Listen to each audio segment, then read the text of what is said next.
Saludos, muy buenas noches, racinguistas. Hoy sí que podemos decir eso de buenas noches y no simplemente por educación, ya que el pasado sábado el Racing rompió en Cartago Nova la catastrófica racha de 5 derrotas consecutivas que le habían costado el puesto a Guillermo Fernández Romo tras la encajada en el Sardinero la jornada anterior ante el Mirandés por 1-2. A priori la salida a Cartagena no era la más propicia para dejar atrás esa mala dinámica de resultados, pero una vez más se volvió a demostrar que en esta igualadísima Liga Smartbank se puede ganar y se puede perder con cualquiera de los 21 equipos restantes. El debut de José Alberto al frente del Racing trajo algunas novedades en el once inicial. Como comentaba en la previa el nuevo Mr. Racinguista, cada jugador va a jugar en su posición natural y no reconvertido en otra posición, algo que era muy habitual con Guillermo Fernández Romo, por lo que ha puesto de salida por Saúl en el lateral izquierdo al tener definido a Satrústegui como central puro. Precisamente en la posición de central se produjo una de las sorpresas más llamativas, al situar a Germán como acompañante de Rubén Alves en detrimento de un Paul Moreno que hasta la fecha lo había jugado todo.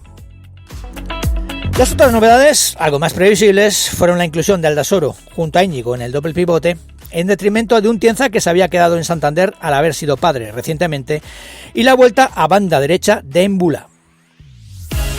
Y lo cierto es que no se notaron grandes diferencias en el juego ni en la disposición táctica del equipo con respecto a otras jornadas. Quizá lo más llamativo fue el intento de presión alta que dio muy buenos resultados, ya que los dos primeros goles llegaron por despejes defectuosos de los zagueros cartageneros ante la presión de Mateus, Pombo e Íñigo Vicente.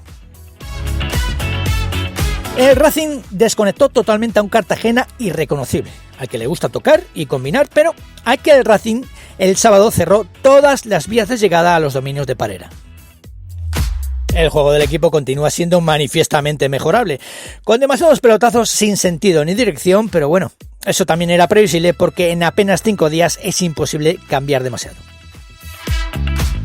Sin ocasiones para uno u otro equipo, sobrepasado el primer cuarto de hora fruto de esa presión alta, un despeje defectuoso de un zaguero local lo interceptó Íñigo Vicente en línea de 3/4, aprovechando para avanzar hasta la frontal y de un sutil y colocado lanzamiento ajustado al palo adelantar al Racing. Pocos minutos después,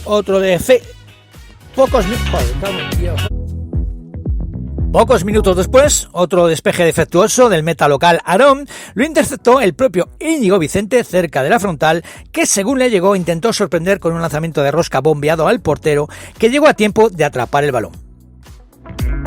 La cosa pintaba bien, y más aún cuando a los 37 minutos una recuperación de Íñigo en propio campo propició una contra combinando con Pombo, que a su vez abrió a banda derecha para la carrera de Embula, que tras internarse en el área y recortar a su par, se sacó de la chistera un lanzamiento de rosca con su pierna izquierda con el que batió a Aarón para situar el 0-2. Los jugadores y la afición del Cartagena ya por entonces estaban bastante ofuscados con el árbitro por la cantidad de faltas en contra que le señaló en un primer tiempo sin ritmo en el juego, con muchísimas interrupciones a causa de la cantidad de faltas señaladas. En la segunda mitad todos esperábamos una reacción del Cartagena, ya que el encuentro durante los primeros 45 minutos fue demasiado plácido para el conjunto verde y blanco, al que el conjunto local solo inquietó con un lanzamiento desde la frontal que Parera desvió a córner. Pese a los cambios realizados por el míster local, la reacción no llegó en un segundo tiempo en el que sus jugadores, fruto de la impotencia, continuaron más pendientes de protestar las decisiones arbitrales que de centrarse en el juego. Así, en el minuto 68, tras un corte de Aldasoro en área propia que el Cartagena reclamó como penalti, a mí sinceramente no me lo pareció. Creo que Aldasoro carga hombro con hombro y corta limpiamente el balón. Como decíamos, el jugador Donostiarra abrió a la izquierda hacia Secu, que tras recibir en medio campo, avanzó hasta línea de 3/4 esperando la llegada de un compañero a quien dársela. Ese fue Aldasoro, que desde el carril central avanzó hasta la frontal y con un lanzamiento seco y ajustado al palo puso el 0-3 que sentenciaba definitivamente el partido. Por primera vez en esta temporada, el Racing fue capaz de marcar 3 goles, algo que es muy importante para así ganar en confianza, ya que el equipo, aun con la victoria por 0-3, tiene bastante margen de mejora, tanto en el juego como en la actuación de algunos jugadores, como es el caso de Embula, que pese al gol un golazo, todo hay que decirlo. Su actuación fue bastante discreta porque prácticamente no apareció durante los 75 minutos que estuvo sobre el terreno de juego. Y lo que también necesita el equipo es encontrar a ese delantero referencia, que yo para mí creo que es Sekou, ya que Mateus se parte el alma, corre, lucha, se deja la vida, pero no tiene gol. Así que esperemos que en estos días después del partido de Copa del jueves, que va a tener el equipo de descanso por el parón navideño, Sekou Gassama se ponga en forma y sea en la segunda vuelta ese delantero referencia que tanto necesita el Racing para salir de esta situación comprometida en la que se ha metido tras las 5 derrotas consecutivas encajadas en las anteriores jornadas. Un Racing que el sábado formó de salida con Parera en portería, Dani Fernández, Germán, Rubén Alves y Saúl en línea defensiva. Íñigo y Aldasoro compusieron el doble pivote. La línea de 3 estuvo formada por Embulá en banda derecha, Pombo en el centro e Íñigo Vicente en banda izquierda, con Mateus en punta de ataque. En el minuto 60, Sekou sustituyó a Mateus.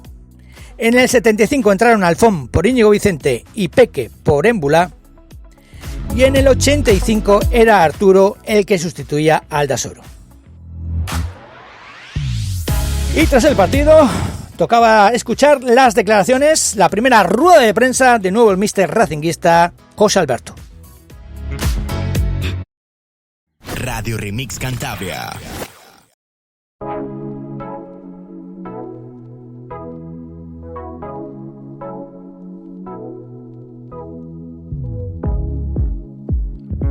En Segunda Federación, nueva derrota en casa del Rayo Cantabria tras caer por 0-2 ante el Marino de Luanco el sábado por la mañana en las instalaciones Nando Yosu.